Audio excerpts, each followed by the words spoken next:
Good afternoon, everyone. It's Graham Cofe with another My Music. In a minute, I'm going to be speaking to Mary from Panjoma. And Mary has something to do with Bill Hicks, but you're going to have to wait to find out what that is.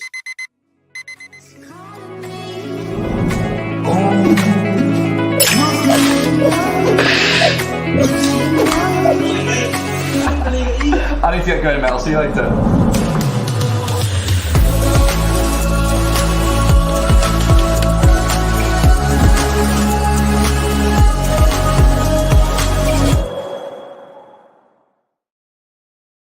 Mary, pleasure to have you on. So glad we could do it today. Yes, that's the main thing. Thank you for having me again. That's why we tried to do it last week, but phones and technology and everything else let us down. So, but Mary's here in person. In fact, she's borrowing a friend's house, and your friend's pretty cool because they've got keyboards, guitars, everything. Anyway, we'll perhaps say who your friend is in a minute, but tell us the Bill Hicks story first. The Bill Hicks story. Well, so I still am the biggest Bill Hicks fan. When I was a teenager, and in my early 20s, I saw Kevin Booth, who is Bill Hicks's best friend, put an ad out in the local paper called the Austin Chronicle looking for music for his documentary. I didn't really have anything good, but I just wanted to connect. And it turns out that his shipping girl was quitting her job, and he offered me this job as like his shipping girl. And he asked me, he's like, "Do you know how to build websites?" And I was like, "Absolutely." And I didn't. And I taught myself how to build websites just to like impress this person. And yeah, I ended up working for him for a few years before him and his wife Trey moved to LA. And it was a really cool experience. He showed me some of Bill's like personal items and drawings and stuff. And wow. Yeah, it was a cool experience. I'm still friends with Kevin and Shay. So that's brilliant. That's brilliant. What I would say is what you did there was absolutely right. Right. That from my own personal experience as well, that is the absolutely right thing to do. Just say that you can do it. Right. And then learn how to do it. Right. That's the right way to do it. Yeah. Yeah. That's what I did once as well. I stopped outside when I got to university. I stopped outside this building because they were building a new radio station, and I thought, do you know what? I'm just gonna go in and say, I want a job. And the first thing I got asked was, "Can I edit?" And I just went, "Yeah." No, not sure what that means, but you're gonna find out. Yeah, of course I can. Fortunately, what happened? Here's the little story. Fortunately, what happened was that every bit of equipment in that radio station was shipped from Australia because our station manager was Australian, and of course that meant that it wasn't the same as normal run-of-the-mill English radio equipment. In fact, some of it, like your sliders, etc., worked the other way round. So it was all back to front. So because of that, they realized that they're going to have to teach people how to use it. So they said, "Don't worry, we understand that you know how to edit, but obviously, clearly, because it's different equipment from what you'd be used to, we're going to show you how to use it." Lucky you. Bingo. Yeah, that worked out well. Job's a good one. So you learned how to do websites. That's how I learned how to do websites. And I learned how to edit. That's the way the world goes sometimes, you know. So tell us quickly, whose place are you in? Who? So my friend Joseph has been kind enough to let me use his studio for this interview. And Joseph's project is called Eternal Time and Space. And they just did the soundtrack for the Halo Infinite multiplayer. Joseph, suddenly everybody on Twitch goes, "Whoa!" I know. So this is my friend Joseph, and you should totally look up his project, Eternal Time and Space. Everybody is now doing that. Yeah, so that's brilliant. That's great to be involved in such a big thing like that. It is, and he was just telling me though that you'll find that he's got to go back to work, but it's funny because they've got 13,000 followers on Spotify, but they've got like 30 followers on Twitter, and it's because everybody's wants to do. They're not everybody in this particular project. It's not like a band with a brand. It's just like the brand everybody wants to be involved with is Halo. So it's just kind of a weird juxtaposition. Yeah. So it's weird that all this music's out in all of these virtual environments now, these virtual worlds, isn't it? Right. Yeah. Yeah. What's that all about? Now, listen, you have a really interesting backstory as well from when you were young, when you were a wee whippersnapper, as as I would say. Tell us that story, because I mean that's where I normally used to start with people. Is I ask them, where they got into music, but I think you need to tell that story first about, what Yeah, happened to you. absolutely. So I was kind of a bad kid. I got into a lot of trouble. I mean, by the time I was 14, I got kicked out of my whole school district, just from like Well, not just the school, the whole district. the whole district. And Wow. my dad wanted to get me away from all of my bad influence friends, as if this wasn't me.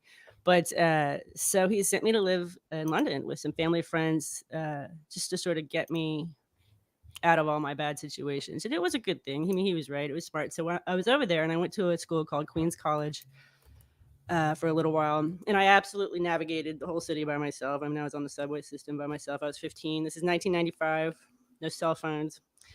And one of the breaks came up, and I decided it would be fun for me to just travel Western Europe. And I was like, Dad, I'm going to do this. I'm going to leave whether I've got your permission or not. And I convinced him that it would be safer if he funded the trip. So I was able to take out I had like a $300 a day limit on this ATM card, and I just went around. I never got carded for a drink. One hotel in Italy asked me how old I was.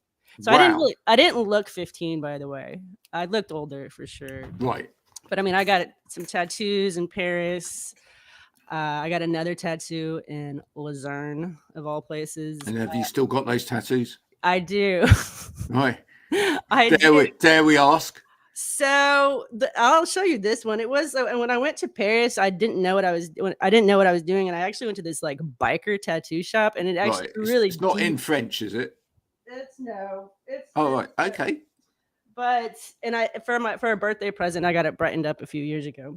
But it was a little pale after 20 years. But well, look, at least you didn't get a cock and balls put on there, or something daft like that. I don't know whether you've ever seen it. We have had a program running in the UK for a while on TV called Tattoo Fixers. Did you ever see? Oh no, but I bet you saw some crazy stuff. Oh, it was mad, and it was stuff like that. People would have unsavory tattoos in silly places. Saying silly things, and it was generally the place was Magaluf. People would go to Magaluf, get drunk, get a tattoo, and then regret it for the rest of their life. Right. So of course these guys had to cover it up somehow. So do carry on. Sorry, I interrupted, but I mean, no. The tattoos, yeah. No. I never got carded for anything, not cigarettes, nothing. I mean, I went in a circle. I went down to Paris, and then I went to Florence and Venice, and then I went up to Montreux and Luzerne and Salzburg. Did music go with you while you were doing this? Yeah, I had like a portable CD player. Oh, did you? A portable CD player? It was 1995. Yeah. And there was no cell phones. I was. When you say portable CD player, back in those days, that's it. That was, Yeah, it's quite. You remember? Yeah. Of course I do.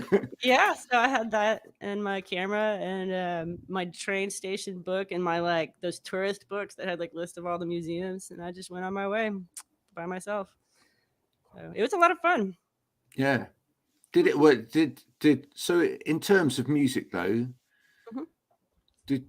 Did music find you in that period as well? Did you? So I have been obsessed with performing ever since I was 4 years old, and performing was really my call. I really felt called strongly to perform, and I even have backstories from my parents to prove it. Before I even remember, they have this story about going to the Cadillac Bar in Mexico at one of the border cities, and they lost me.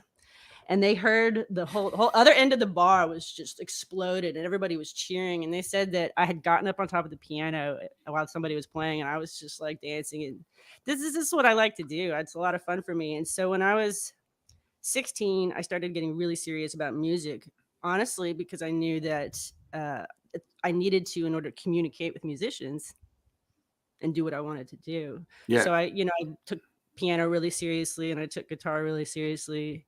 I'm not like the best piano player or guitar player, but I know how to, communicate theory, and I can play, So, and I play on a few, I certainly play.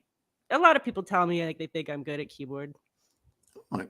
But you can knock out a tune, is what you're Right. saying. Yeah, You can find a little tune in there.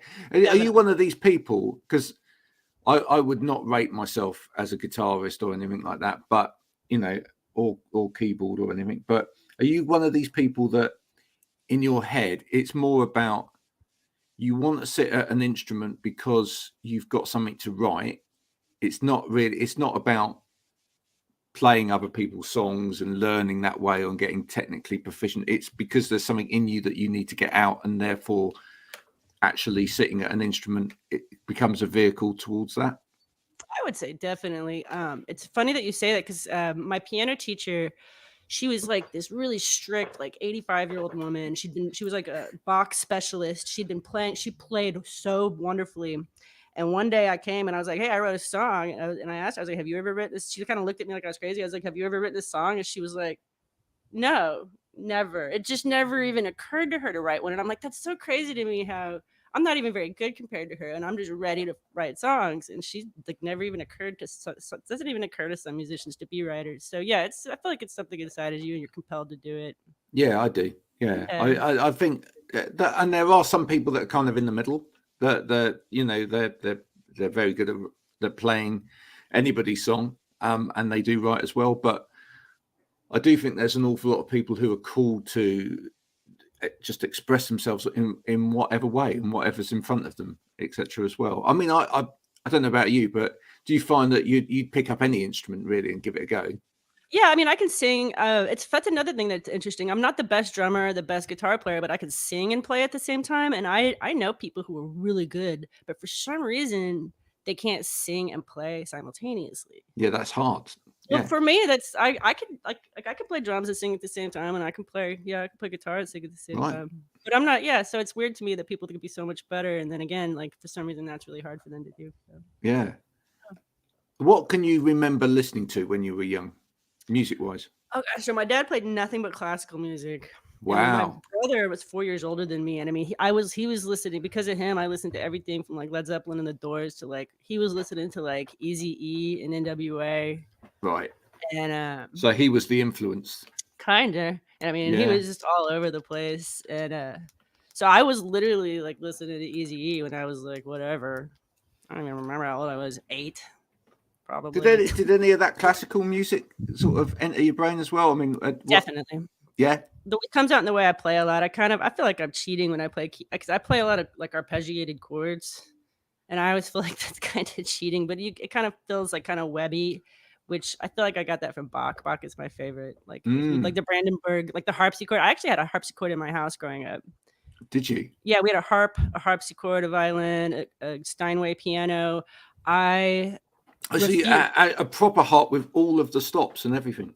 Yeah, but I just messed around on all the instruments growing up. My parents said that I refused lessons. And I kind of went, well, when I was older, I was like, you should have forced me to do it, but whatever. So I finally got serious about music when I was like 16. Then, so yeah. And in terms of when you first started buying music for yourself, or perhaps you didn't. No, I did. I'm trying to think. You did buy it. Okay. I remember buying Mazzy Star.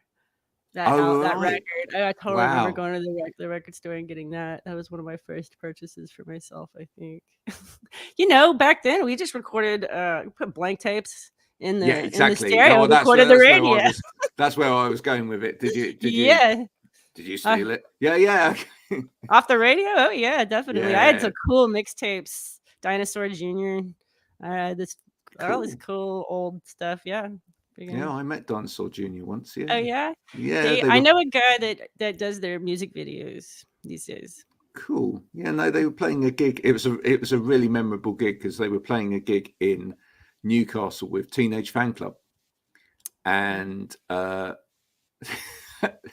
during the Teenage Fan Club set, the drums had been put on pallets, which was really, Oh it's no! not a proper drum riser. So No. the drums had been put on pallets, and literally the drummer just went.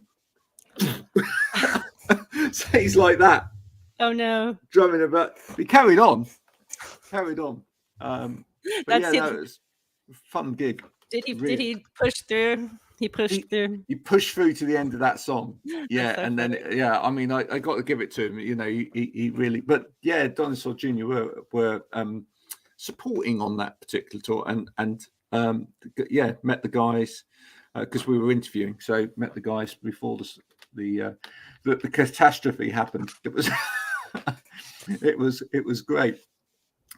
So that was some of the stuff that you started to buy. And when did you first write something for yourself and put something out? Oh my God. I was doing this solo music. So when I was, let me try to think. I think when I was about, let me think for a second, about 1998, or when I was about 18 or 19, I started to try to do these solo gigs out with this like old Triton keyboard that I had. It might have been a little older than that, my first gigs. It's hard for me to remember. It gets a little Gets a little fuzzy hazy around the edges. right, but so let's just say maybe like closer to 2000. But yeah, I started gigging out by myself, and I remember one of the first times I played, I drank coffee before the show, and I was shaking so hard that I could barely get my fingers into the keys. And What from nerves or too much coffee? both. Like it made, and so that was like you learned a lot over the years. I learned that night I've never drank coffee before a show again, like in my entire life since then. Like my friends said they could see my hair shaking. So also I don't get as nervous as I used to either, because I've been doing this for 20 years now. But yeah. But nerves are a good thing as well, right? After that. Yeah, to some extent. For me, they help pump me up before a show. Yeah. Definitely before a show. And for you, I mean, I don't know. You seem the sort of person that, I mean, just from some of the photos that I've seen, that really goes for it playing live, right? You look like you're enjoying it. I love performing. You're really out there. But yeah. Is really sort of like before the show or before you perform, is that the nerve-wracking bit, and you kind of think about it and that's nerve-wracking, but then as soon as you're out there, you're lost in it, you're totally gone with it? I'm more like use it as a positive thing. I use the nerves to pump myself up. I mean, if I just tried to downplay it in my head, I might not even perform as well. Yeah. But I kind of like put myself up, so by the time I'm on stage, I'm kind of like vibrating and just ready to. What's the most mad thing that you've ever done live that you in terms of sort of crazy idea in front of an audience?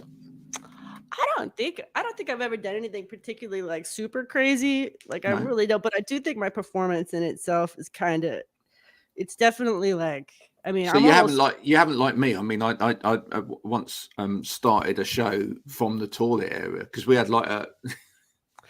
I went outside before. Like I've gone outside with my mic. You've gone outside with your mic. Yeah, I mean, I guess that's not that crazy though. I mean, I feel like I do aerobics. I almost like am doing aerobics for like 40 minutes straight. So it's already kind of like a high energy show, Yeah. So do people ever get injured? No, I would say not. No, we're not like not including you. You don't ever get to the end. You don't ever wake up the next morning and go, "Oh God, I pulled my neck a little bit there." From all that. Yeah, my whole body is sore sometimes after a show, but I don't consider that an injury per se. But yeah, my whole body has been completely sore from. Yeah, well, I love watching people like that. That's great. That's what people should be performing like. Yeah. I mean, for you, do you sometimes, if you're like that as well? Here's a good question for you. If you're like that, do you ever go and see another band and think that front person's just a little bit boring? That's funny you say that, because I don't know. It's just not me, but maybe a little bit, but I mean, I feel like sometimes I'm like, wow, it's so cool how their thing is just to stand there and that works for them. And Yeah, that, I but get that. whatever, it's just, it doesn't work for me, I guess. Like, I don't know Yeah. what if I just stood there, I might, for me, I think that would make me feel uncomfortable, like almost. I'm like, I need to like, I don't know. I'm a performer. I like to dance and I think that would make you more nervous, to, actually. to If dance. if you just stood there. That's what I think too. I would because but sometimes I have to. It depends. Like if I'm holding a guitar, I might walk around a little bit, but it depends on what's going on. There's a song that I do where I'm playing the vocoder the whole time and I'm controlling the keyboard, so I'm fairly stationary on that song. But I mean, I like it when other musicians are on stage playing those parts for me because then I could just dance through all of it, honestly. But Yeah. right now we're just like we vary between being a 2-piece and a 3-piece. So maybe someday we'll get somebody to play my parts. That you've just answered my next question, which was how many of you are actually involved in this? So is it 2 at the moment? So the core band is 2 people. The core band is Yeah. me and my ex-husband Patrick, who we're still like best friends. Pat is like the best human being on the planet, and we were married for 10 years. And we're both pretty dedicated to the band. And we have friends that sort of join us loosely, like if they feel like it, or like we were a 3-piece for a little while with our old bandmate Richard Deprakowski. Our original band was a 3-piece. So I mean, it's over the years, it's gone from 2 to 3. At one point, we had 4 people in the band. We had a drummer. Wait, we had 5 people. We had a drummer, 2 keyboardists. It was so 8, Yeah, right. 9. There was 5 to 8. I was 2 keyboard, 2 synth players, a drummer, Patrick on bass, and me. So I mean, we've had a lot of incarnations over the years. And talk to me then about this new EP that you've got out, Sun and Moon. Yeah, it's this is such a wonderful time in my life because so actually what happened was a while ago we signed with the distributor who ended up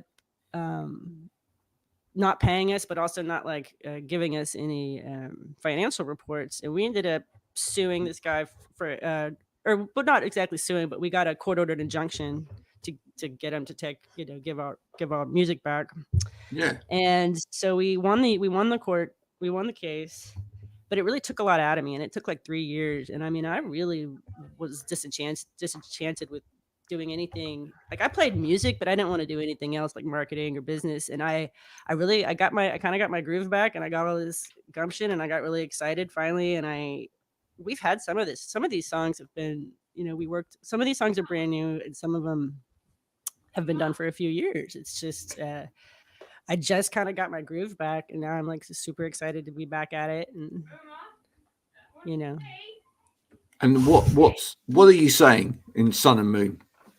Oh, the vocoder. So I'm saying the same thing. So in the intro, I sing a version of that song without the vocoder on guitar. Well, it's just me playing guitar, and you can hear the lyrics. It says, "When darkness turns into the light, before it splits open the night, you are the sun and I'm the moon.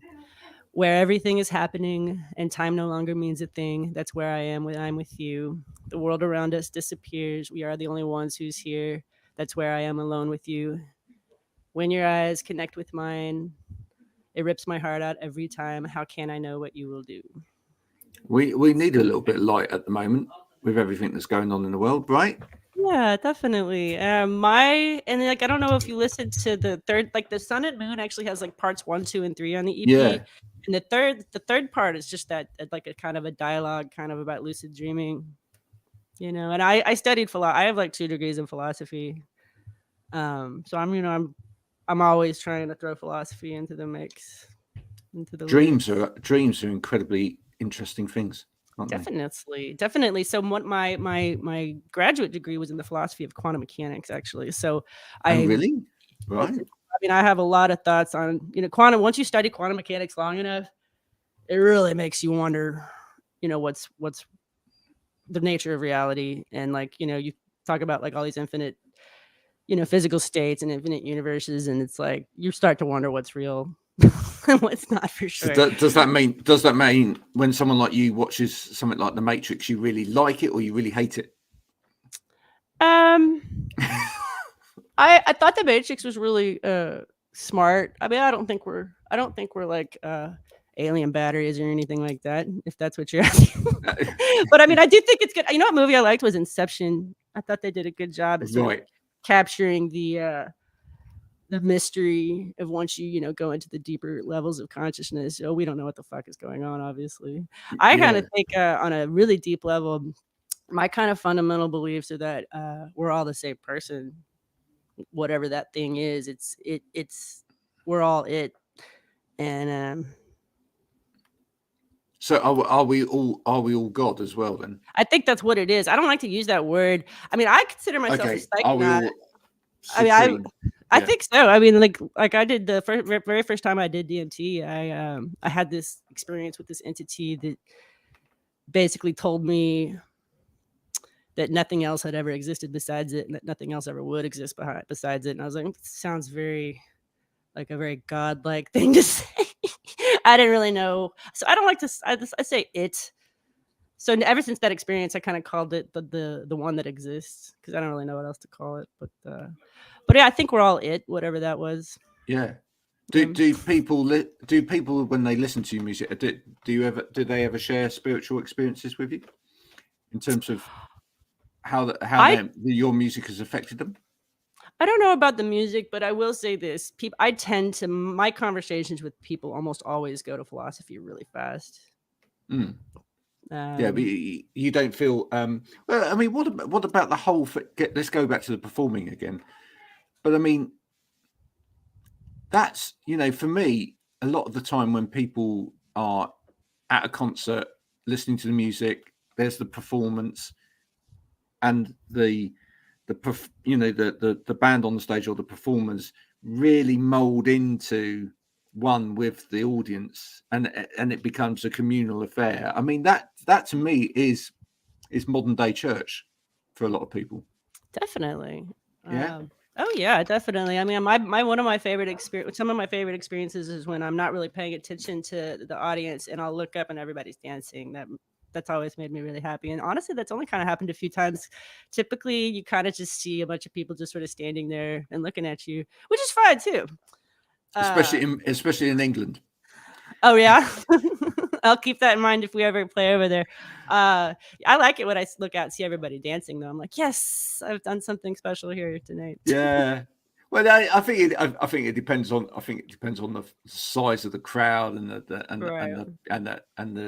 type of gig that you go to. But yeah, there are gigs that I go to in the UK, and you get people just doing the shuffle, doing the kind of or the head move or whatever. It's just like, that's where you need really good people to warm the audience up. It's funny you say that. I have never done it, but I've thought about getting like a professional crowd hyper before, because the times like I've done this before, sometimes it just takes one person to start dancing and then everybody else kind of follows suit, Yeah. So the best warm-up act in the UK at the moment is John Mouse. Do check him out if you've not checked out John Mouse's music. It's fantastic. Okay. And I've seen him twice now live as the warm-up act for a band, and it's just been phenomenal. I mean, he comes on, he's got I saw him in two different situations, when it was him on his own, but with like drum machine and laptop and keyboard or whatever, and also with a little band, and both times he just he got the crowd going. He'd come out into the audience, he'd be like that in people's faces. That's amazing. Is that his shtick? Is it to be a crowd warmer upper for the band? I need this guy to come over, and he can totally open up for my band anytime. You can watch one of these interviews is with him, and you can watch it. That's not his thing. He obviously is an actor, and he's got his own music, and it's great. But he's realised. He said in the interview, he's a very funny guy. He said in the interview, he's realised that is his thing. It's a niche. So yeah. So he goes, look, I get gigs because I promise to drive the band, do the merch, and warm up the crowd. That is fucking brilliant. That is hilarious. He does the merch and drives them. That sounds like that's a great package deal. He's a great guy. That is Honestly, hilarious. check out John Mouse on Bandcamp as well. You'll That is love so John, funny. and he writes some great songs as well that are really just brilliant. That's so funny. There you go. So what are you going to write next? What is there? Are you going to aim for an album now? You've got your distribution sorted out and your life, your mojo back. Is that the next thing? Yeah, well, I mean, the sky is sort of the I limit. like that. I like that as a movement. That's good. That's positive. I said, yeah, I'm going to do this. Yeah, let's crack our knuckles here. Yeah, yeah. I mean, I think that we've got a lot of stuff. Just Patrick is incredibly prolific, by the way. So he's constantly writing new music all the time, and I'm sort of the producer and the editor. I've done like we have. I don't know where am I going here? Like we have a lot of different ways that we write songs. A couple of the songs are all me, like top to bottom. A couple of them are all him, top to bottom. But typically we all work together, but typically they just give me all these riffs and I'm like, this one's cool, and I take the riff and I like turn it into a song. And I use this old Loopware program called Acid. That's a I great like name it. for Nobody uses it, by the way, anymore. I'm like a dinosaur for using this, but I love it and it works for me because I like to see the waveform. I don't like this. I don't like Ableton because I can't see I'm like, just whatever. This is the way my brain works. And I like, but you can draw out loops and then also record your vocals like straight into the program. So I like using that. And so I'll take everything into that program and I'll make like a song, be like, this is the beginning. This is, do you know what? That's so important though, isn't it? That's important. I mean, having somebody to give the band direction. Otherwise, nobody would have ever heard any of his shit. Yeah, but it's also important to work the way that you need to work, right? Yeah. And those little things like, I still want to use this because that's what I'm used to. That's what I like. This is the way I work. This is so important. Outside of music and outside of this, I talk about this all day long in terms of, I do other interviews about work and stuff like that. But we're heading into a society now where, as soon as something comes along, like hybrid working or working from home, whatever, people then start telling people how to do it. You've got to do it this way. You've got to do it that way. You've got let's put a formula on it. This is the way to do it. And it's actually a little bit of a problem with music as well, in that. I do think actually one thing that's stifling young musicians these days, Mm-hmm. I think there's a lot of amazingly talented young musicians out there, and that some of them are writing great stuff. But one of the things that I think stifles them a little bit is just the fact that they kind of now need to know that it's a business and this is the way to do it.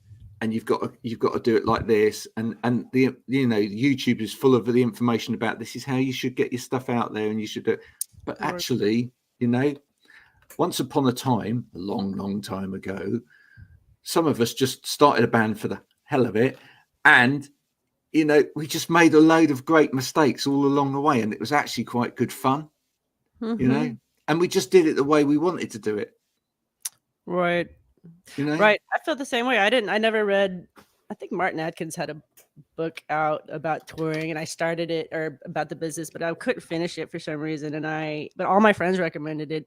Point is I just went out there and I just started doing everything and just figuring out everything on my own. No YouTube tutorials or anything. I just made sure every I was dotted and every T was crossed.